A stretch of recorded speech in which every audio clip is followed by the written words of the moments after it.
ആ എടേ നീ എന്തിനാ വിളിച്ച് എടുക്കാത്തത്? അതിനുമ്പ് കയറി കിടന്നാ? എടാ സമയമൊന്നും ആയിട്ടില്ലല്ലോ അതിന്. ആ അയ്യോ നാളെ ഒരു പരിപാടി ഉണ്ടായിരുന്നു കോളേജിൽ, അതാ വിളിച്ചേ. ആ എന്ത് പരിപാടി ഇന്ന്? എടാ നാളെ നമ്മുടെ ആർട്സ് ക്ലബിന്റെ പരിപാടി.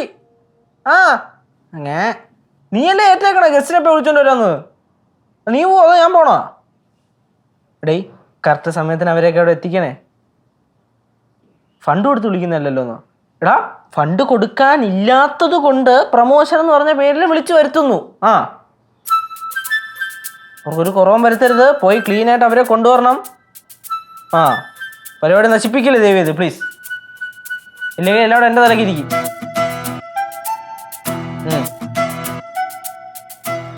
പിന്നെ പാട്ടാ? ഒരു പാട്ടൊന്നും പോരാ. ഒരു പാട്ടാ കളിക്കാനാടാ? അമറിനോട് നമ്മളെ കയറി വെയ്യും. ഒരു പാട്ട്, ഒരു 2 ഡാൻസ്. ആ പിന്നെ എല്ലാവരും കൂടെ ചേർന്നല്ലോ പാട്ട് വല്ലതും പാടണമെങ്കിൽ അങ്ങനെ. റിവ്യൂ പറയാനൊന്നും ആരും റെഡിയാക്കണ്ട. എടാ പടത്തിന്റെ പ്രൊമോഷനാണ്. ചേച്ചി എടാ നീ ബാക്കി എല്ലാ കാര്യങ്ങളും നോക്ക് കേട്ടോ. നാളെ വല്ല അബദ്ധം കാണിച്ച് നോക്കി ഞാൻ തലക്കെട്ടടിക്കും ഞാൻ. ശരി. ആ എന്തെങ്കിലും ഉണ്ടെങ്കിൽ വിളി. എന്താ ചേച്ചി? അല്ല രാത്രിയിൽ ആരോടാ സംസാരിക്കണേന്ന് ചോദിച്ചത്. എന്റെ പൊന്ന് ചേച്ചിയെ ഒന്നും പറയണ്ട. നാളെ നമ്മുടെ കോളേജിലെ ആർട്സ് ക്ലബിന്റെ പരിപാടിയാണല്ലോ. ഞാൻ പറഞ്ഞില്ലേ മെയിൻ ആള് ഞാനാണല്ലോ. ഇത് ഫുള്ള് കോർഡിനേറ്റ് കൊടുക്കേണ്ടത് ഞാനാണല്ലോ. കോർഡിനേറ്റ് ചെയ്യേണ്ടത് ഞാനല്ലേ. അപ്പൊ കുറച്ച് സിനിമയുടെ ആൾക്കാരെയൊക്കെ വിളിച്ചിട്ടുണ്ട്. സിനിമയുടെ ആൾക്കാര്? അല്ല ഫണ്ടിനല്ല, അവരുടെ ഒരു ഫിലിമിന്റെ പ്രൊമോഷനൊക്കെ ആയിട്ട് അവര് വരും. അപ്പൊ അവരെ സേഫ് ആയിട്ട് കൊണ്ടുവരണേന്നൊക്കെ പറഞ്ഞ് ഒരുത്തന്റെ അടുത്ത് അറേഞ്ച് ചെയ്ത് അവനിപ്പൊ കേറി കിടന്നുറങ്ങി. പിന്നെ പാതിരാത്രി ആകുമ്പോ എല്ലാവരും കയറി കിടന്നുറങ്ങൂല്ലേ? നിനക്ക് ഇതൊക്കെ രാവിലെ വിളിച്ച് സംസാരിച്ചൂടെടാ? ചേച്ചി ഞാൻ രാവിലെ വിളിച്ച് പറഞ്ഞാണ് എന്റെ തലയ്ക്കകത്തത് കേറണ്ടേ. അതിനാ പിന്നെയും പറഞ്ഞുകൊണ്ടിരിക്കുന്നത്.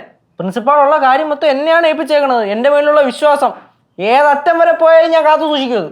ഏത് പടത്തിന്റെ പ്രൊമോഷൻ? ഏത് പടത്തിന്റെ പ്രൊമോഷൻ? ഏതോ ഒരു പടത്തിന്റെ പ്രൊമോഷൻ അവരെല്ലാം കൂടെ നമ്മുടെ കോളേജിൽ പറഞ്ഞ് നമ്മുടെ ആർട്സ് ക്ലബിന്റെ പരിപാടി അത് കളറാക്കണ്ടേ. കൊറേ നല്ല ചിക്സ് കാണുമല്ലോ.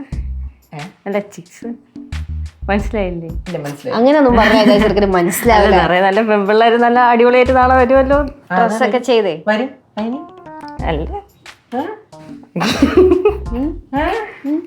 എന്നിട്ടുണ്ടോ പോടാ ഡ്രസ് ഇട്ടുണ്ട്. ശരി ഞാൻ പോവല്ലേ പറഞ്ഞോ പോവല്ലേ? എനിക്ക് പറയാൻ താല്പര്യമില്ല ചേച്ചി.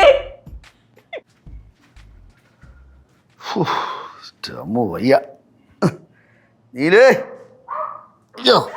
നീലു വിളിക്കാനും വയ്യ. ഏയ് ആ ശരി എന്റെ കേശു അത് കേട്ട് മടുത്തടാ. ആ എന്റെ പൊന്നെ നീ എടാ നിനക്ക് ഇതൊക്കെ ഇവിടെ വന്നിട്ട് പറഞ്ഞാ പോരെ? നീ എന്തിനാണ് അവിടുന്ന് ശരണം വിളിക്കുന്ന പോലെ ഓരോന്നൊക്കെ പറഞ്ഞോണ്ടിരിക്കണേ? ഞാൻ വെക്കുവാ, എനിക്ക് ദേഷ്യം വരുന്നുണ്ട്. ഇത് ആ പിന്നെ മെർലിനില്ലേ, അത് ഞാൻ അറിയാതെ പറയാം. മെർലിനൊന്നുമില്ല. ആ ഞാൻ വെക്കുവാ. കേശു അവരുടെ കോളേജിന്റെ പരിപാടി നടക്കുമല്ലേ? എത്രാമത്തെ തവണ വിളിക്കണേന്ന് അറിയോ? ചേച്ചി അവിടെ പരിപാടി അങ്ങനെയാണ് ഇങ്ങനെയാണ് മറ്റേതാണ് മറിച്ചാന്നൊക്കെ പറയും. വലിയ വീമ്പളക്കലാണ്. മെർലിന്റെ പേരെന്താ പറഞ്ഞിട്ട് കേട്ടാ? എന്നത് സത്യമായിരിക്കും. ഞാനൊരു കാര്യം പറയാം. എവിടെ കിടക്കണ പെമ്പിളരെ പേരും പറഞ്ഞ് എന്നെ ചെറുക്കനെ വട്ടളക്കരുത്. അവര് നിഷ്കളങ്കനാണ്. എല്ലാവരും കൂടെ ചേർന്ന് പിച്ച് ചീന്തി കളയരുത്. ഫ്ലവേഴ്സ് ഒരുക്കുന്ന കാഴ്ച വസന്തം യൂട്യൂബിൽ പ്രേക്ഷകർക്ക് ലൈവായി കാണാം. ഫ്ലവേഴ്സ് കോമഡിയിൽ ജോയിൻ ചെയ്യൂ, ആസ്വദിക്കൂ.